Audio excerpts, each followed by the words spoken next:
Ang araw mga ka-stroke, yan for today's video ay tayo po muna ay masasama ulit sa charity. Tayo po ay tutulong. Ayan, yan po ang hangarin ng aming charity na Team Ultra.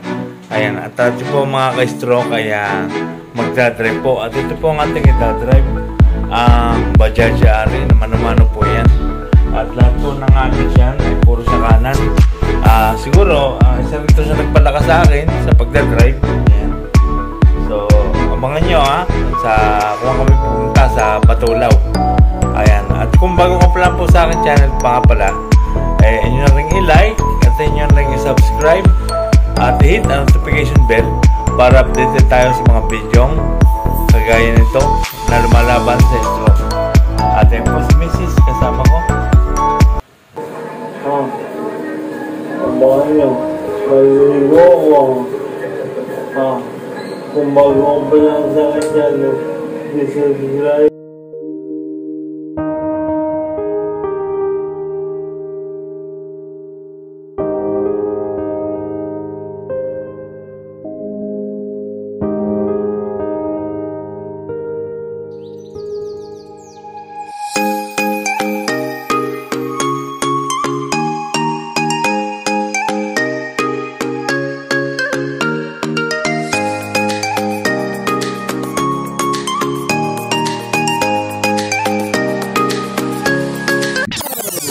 Alas 7 ng umaga, dumating kami dito sa aming tagpuan sa harap ng McDo dito sa Mendez, Cavite, kung saan ay dito kami nag-iipon-ipon, in other words, meeting place.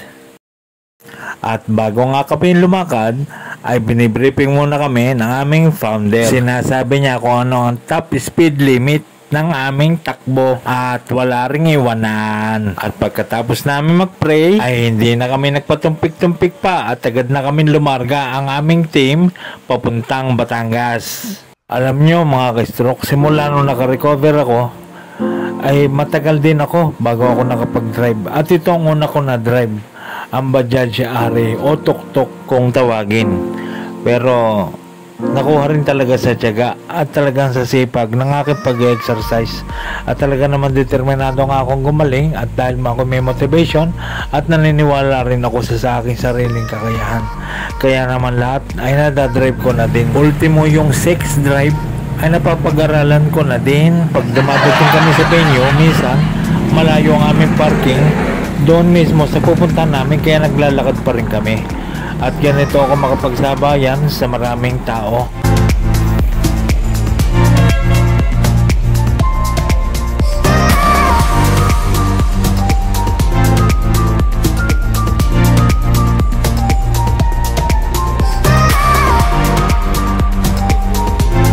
Dito kami ngayon sa Barangay Aga. Ayan. Nakarating kami ngayon dito. Ayan. Ngayon lang ulit ako nakapag-vlog ng aming charity. Iba't iba po yan, mga chapter yan. Ayan. Ganito lang lagi ang ginagawa namin tuwing may charity kami. Every Sunday po ito. At ang ginagawa po namin, kami po nag-charity for a cause at nagbibigay po kami ng tulong.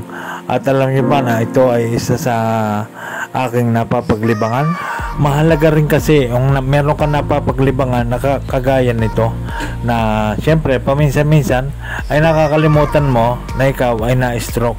At isa pa, nakakapag-raise ka na, nakakatulong ka pa. Natutulungan mo ang mga beneficiary kagaya ng mga stroke patient at saka mga dinadialysis at saka ang mga cancer patient ay natutulungan namin yan sa pamamagitan ng aming pag-aabot. At siyempre, kami na mismo ang nagdadala, kaya nga nakakasama kami sa charity ride. At hindi lang yan, kung saan lugar ka pa nakakarating. Nagawa kong lahat ng mga bagay na ito dahil sa aking pagsusumikap at talagang pagpupursige na ako'y makabangong muli. At iyan ay yung determinado ka talagang gumaling, may motivation at yung naniniwala ka sa iyong sariling kakayahan at syempre palaging positibo ang iniisip. Kaya nakaya kong lahat yan at naniniwala talaga ako na may pag-asa pa sapagkat binuhay pa nga tayo Kay stroke, hindi lahat ng nai-stroke ay pinapalad mabuhay. tayo nabuhay. Ibig sabihin, pinalalaban pa nga tayo. So wag tayong mag-aksaya ng panahon. Kailangan na magpursige tayo talagang lumaban. Kailangan kumilos ka. Ang sarili mo lang talaga ang makakatulong sa iyo. Yun ang mas makapagpapagaling sa iyo. Kailangan malakas ang iyong loob. Habang may buhay ay may pag-asa. Ganon dapat ang iyong maging mindset.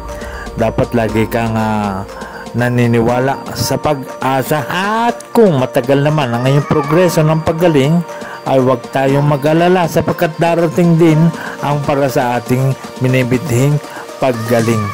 Mas mahalaga ay mag-focus ka sa iyong sarili, huwag kang maiinggit, huwag alisin mo ang galit, at lagi nating itanim sa ating puso at isipan na tayo ay gagaling, lalakas, at titigas. Maraming salamat po.